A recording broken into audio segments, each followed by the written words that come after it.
Level 50 has come out approximately 2 years ago in Pokemon Go. So obviously with the level up, we have the ability to max our Pokemon to level 50. But what if you maxing your Pokemon to level 50 is actually making your teams weaker in Pokemon Go? I know what you're thinking, how would that even be possible? But let's jump right in. Welcome to the Trader Club. Here we go!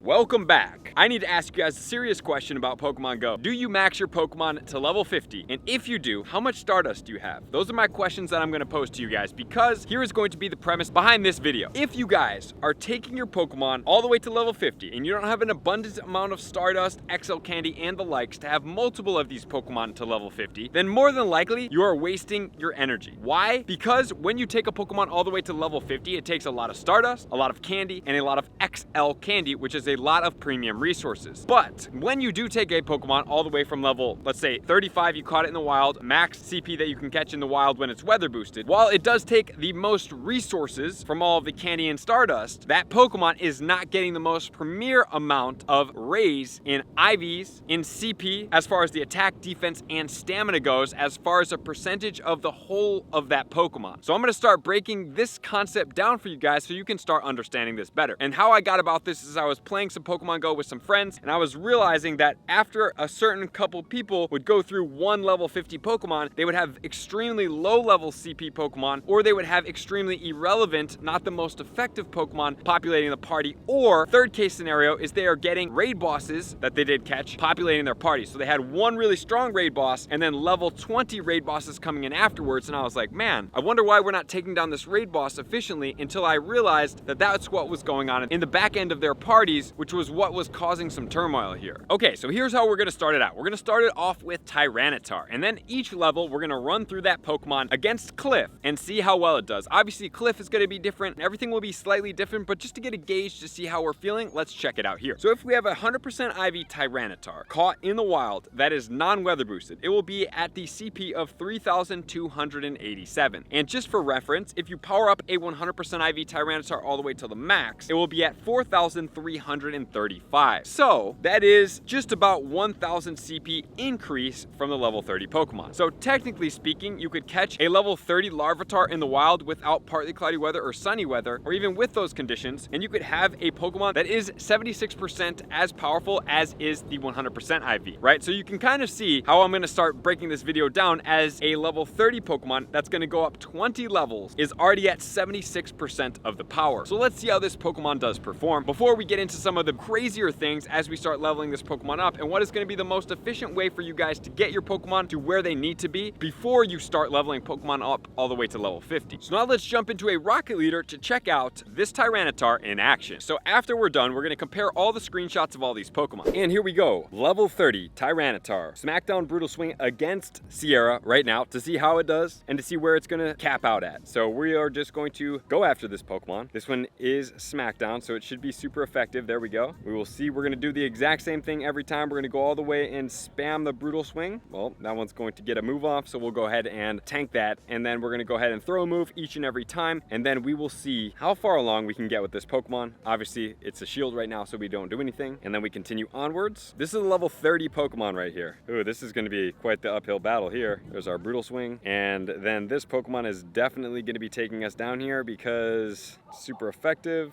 and we're able to get a Brutal Swing off. Pretty cool. And there we go right there, about a quarter of the health done, and that is going to be level 30. So in the next section, we have a level 35 Pokemon. This Pokemon going from level 30 to level 35 is going to gain a grand total of 6% of the total power in 5 levels. Okay, so if we do look at this Pokemon, this is going to be maxing out at 3,561, and it will take 62,000 Stardust to get it from level 30 to level 35. Okay, so still a decent amount of Stardust. So there's one thing that happens in Pokemon Go. After you get to level 35, we have it called the law of diminishing returns, meaning that after level 35, when you start powering up Pokemon, every power up will receive a whole lot less CP contribution towards the overall max of the Pokemon. Why does it do that? I don't exactly know, but it is in your favor because it does help you have more powerful Pokemon for less Stardust without having to use a premium. Technically speaking, you could have a bunch of these Pokemon right here just caught in the wild at level 35, and then what you could do is you could trade these Pokemon. Pokemon. How do you find if you have a level 35 Pokemon in the wild? Well, all you have to look for is in the power-up part, a level 34 or 35 Pokemon will say 8,000 Stardust per power-up. When it says power up, 8,000 per power up. And then you can also screenshot that, upload it into PokeGenie, and it will tell you exactly what level that Pokemon is. And if you want to take this one step further, what you could do is you could trade all those level 35 Pokemon from a calm day or anything like that with hopes that they would go lucky. And if they do go lucky, the cost to power up this Pokemon will diminish significantly. All right, so now we have this. Let's jump in with this level 35 Pokemon and see how it does fare up. 3561, we now have the level 35 Tyranitar to be able to compare this to. Let's see how this one's going to stack up. And then we're gonna go all the way to level 40 and to level 50 again. I would expect a little bit of a difference at some point here, especially towards the level 50 Pokemon,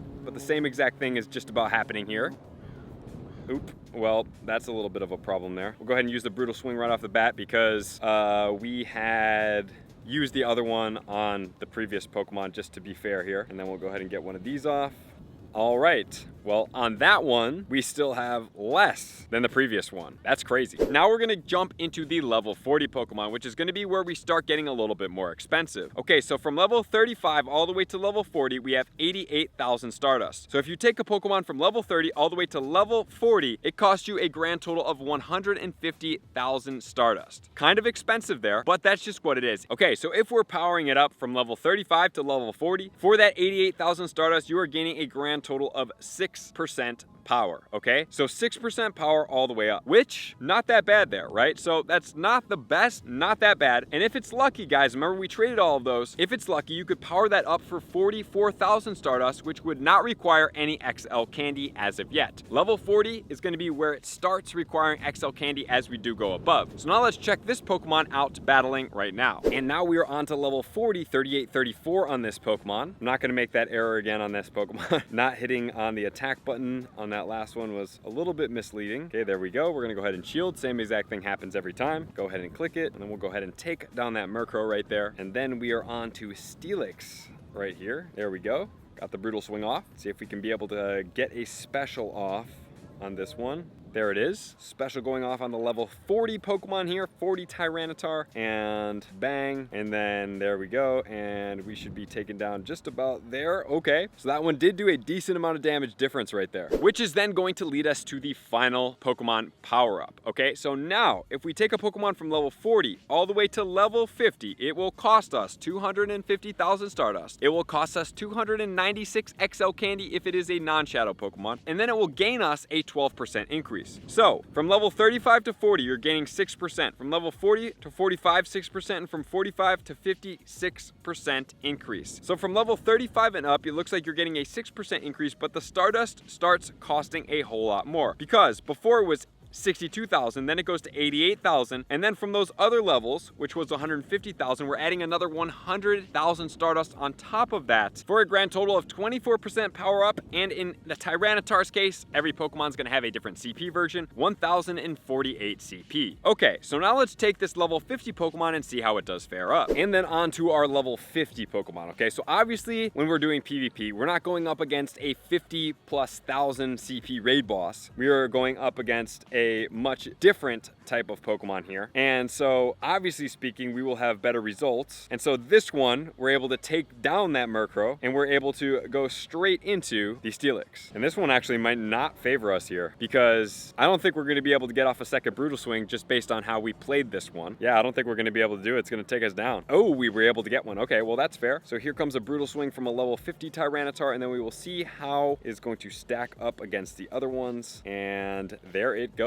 Okay, so right there. But while we're at it, we might as well finish this up here and take down this and see if we do have our shiny for a little bit of a break in this video. I love the Lucario. I think it's like a 34 Lucario. The other one that I have that is level 40 does have Aura Sphere. And then we have this Pokemon here, and that will be just about a wrap on Sierra. So how you play PvP is obviously going to be a big factor in it because we saw the level 31 do better than we did see the level 35, and then we saw the level 41 do better than I think the level 50, which we will check out here in a second and compare. But at the same time, if you look at that based on this Pokemon, I mean, yes, there is a differential, but how big of a differential is there? Is it massive?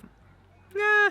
I mean, against the Murkrow, yeah. Against the Mewtwo, not so much. Alrighty, and we got ourselves non-shiny Murkrow again. So if you want to see all the screenshots across the board of how far each of these Pokemon got along in the battle, you can check them out right here and see for yourself. So with all this conclusion, what am I going to tell you guys to do? Well, my recommendation for you guys is to play Calm Days, play things that are going to be weather boosted, especially events like Adventure Week if it has Larvitar spawning, or we have other Pokemon events that may be a Steel type that has Beldum spawning, and all of these budget counters out there that spawn in the wild, Dino, Bagon, and other Pokemon. Obviously, if you guys pay attention to all my tips, I do mention all these Pokemon. Other Pokemon can include Machop and more. And what do you do with these Pokemon? I would suggest if you can get them weather boosted, you trade them in masses with your friends to try to get them lucky. And even if they're like a 96% IV and 98% IV, hopefully you can get 100% IV. But taking these Pokemon and powering multiple of them up to level 35. Let's say that you're going after Mewtwo for a weekend. You only have one Dino that you evolved into Hydreigon, you maxed it out to level 50. And then all the rest are just whatever you caught in the wild. I would suggest before you take one to level 50, you take 6 of them to level 35. Because if you take them from level 30 to level 35, that's going to be 62,000 Stardust, which would cost you a grand total of 372,000 Stardust for all 6 of them, and you would have 82% of the power of that Pokemon's potential. That seems pretty good to me. And then what I would suggest doing after this scenario is I would take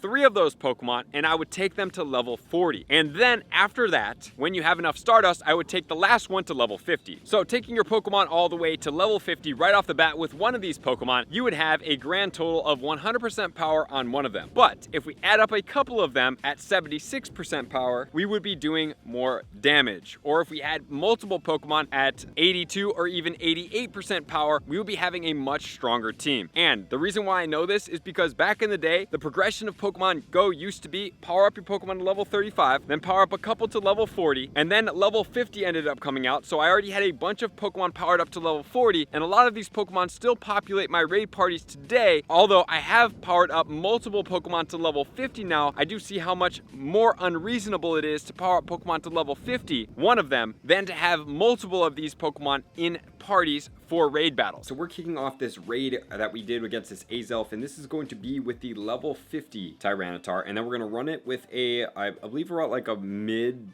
25 Tyranitar. So if you do check it out right here, we have 267 seconds, 65, 64, and then about 231 is about when it does go into yellow, and then this Pokemon is going to be able to withstand quite a bit of attacks, man. This Tyranitar is tanky, especially against normal moves, and there it goes out at about 220, and then we have Darkrai coming in after that, and Darkrai is going to come in here. This one does have Sludge Bomb, but this one actually gets taken out quite quick here. Unfortunately, this one is actually a weather boosted one at the same time. So level 25 mythical Pokemon here, and boom, there it goes right out. And then we are going right into another Darkrai. This one does have Shadow Ball here, so that's optimal for this Azelf, which then is going to take us all the way down to the third Pokemon. And then there we go. Okay, so about 164 seconds to take this down. Just remember, we did go through one level 50 Pokemon, and we are on through 2 other level 25-ish Pokemon, and then onto the 4th Pokemon there as well. Okay, so now let's get to the other raid battle. We're using level 40 Pokemon. Okay, so starting it off here, we are going to have Tyranitar number 1, which does have Stone Edge, so we're going to go ahead and switch it up into a Tyranitar with Brutal Swing right here, and this is going to be level 40 Tyranitars here. Okay, so level 40 is going down right now, so this is going to be basically number 1, and so we have one going down here. This first one is about to go out right here. One more Brutal Swing. Okay, we didn't even get that off, and then about 230 there we have it, and we're still on a Brutal Swing Tyranitar here, just to double check. And this Tyranitar is going all the way down to 195, putting it into the red right here. So we did go consistently with 4 parties each here, and then boom, this one gets taken out at 188, and obviously we are already into the red. So we have another Tyranitar coming back down with Stone Edge, and the one Tyranitar I selected, all the rest have Brutal Swings, happen to be in the first spot. A little bit mistimed by me. So this is Pokemon number 3, and this is going to get through about, let's see where it gets through, maybe half health or so, because it's just about going down, and this Azelf is down. Okay, so I mean, I know it did it, so 161 is where it got off, because it didn't even get that special off, so about 162. So if we compare the two, so about 163, 164 for the level 50 and the other Pokemon, and then for the other one we about 160, 161, so we're just about the same on time. However, if you do think about this, right guys, a level 50 Pokemon does cost 400,000 Stardust. So then if we did catch, let's say for example in this video, to save Stardust, we caught level 35 Pokemon in the wild, power them up to level 40, and we use 2.5 of those Pokemon, which would take us a grand total of 220,000 Stardust Stardust to be able to get those 3 Pokemon up. Which, if we did power up 3 Pokemon from level 35 to level 40, that would take us a grand total of 264,000 Stardust, right? And if we do the comparison here, we have the exactly almost same exact time frame, except one level 50 Pokemon takes 400,000 Stardust. We saved ourselves on this one 136,000 Stardust. We could even power up another level 40 Pokemon to put in there. And guys, after we go through that level 50 Pokemon, you obviously saw it, we go into the law of diminishing returns, meaning that those Pokemon becomes less strong, right? Because they're less strong, so they're less tanky, they're going to go down faster, they're going to take longer to beat that Pokemon. But if you consistently have a couple level 40 Pokemon in there, obviously we don't go through as many. It's going to be about the same time, but if the Pokemon is a little tankier and we have the ability to put more of these Pokemon in over the longevity of that battle, guess what happens, guys? We're above and we're ahead with using less Stardust. That's why it's so much more effective in raid battles specifically. Obviously, PvP is going to matter more having a level 50 versus a level 40 Pokemon, but for raid battles, it's very important to build your teams to level 35, then I would go to level 40, and then after you have multiple teams in multiple areas of different strengths and weaknesses, I would then take, after you have all that, then you have your Stardust reservoir built up, then you take one of those Pokemon to level 50, and that's the best way to capitalize, save yourself some Stardust, and maximize everything in Pokemon Go without having to waste resources and having one really powerful Pokemon, but then the rest of your raid team sucks. And especially if you're going in with 3-4 players, you guys are really going to have some trouble. So that's what I would suggest. However, the exception to this would be is if you go Battle League. If you go Battle League and you need that one level 50 Pokemon for the Master League, obviously you're going to have to do that. But just know that it's coming with a premium, and if you do choose to use that for raid battles, while that is going to be effective, your team will be slightly less advantaged unless you start powering up other Pokemon to match it, because having one level 50 Pokemon followed by random raid bosses that you have caught at level 20 or 25 is not really going to help you take down raid bosses faster, get you more Premier Balls, and the likes. So I hope this helps you guys figure out how to maximize your raid parties in Pokemon Go, how to best use your Stardust in Pokemon Go, and how not to dump it all into one Pokemon, spread it out evenly, because powering up 6 Pokemon from level 30 to level 35 non-luckies will cost you less Stardust than powering up one Pokemon all the way to level 50. So thank you guys for tuning in as always. To all of my likers, commenters, subscribers, Patreon members, everybody takes their support, subscription, and participation to next level. I'm gonna see you guys out on the next video. Peace.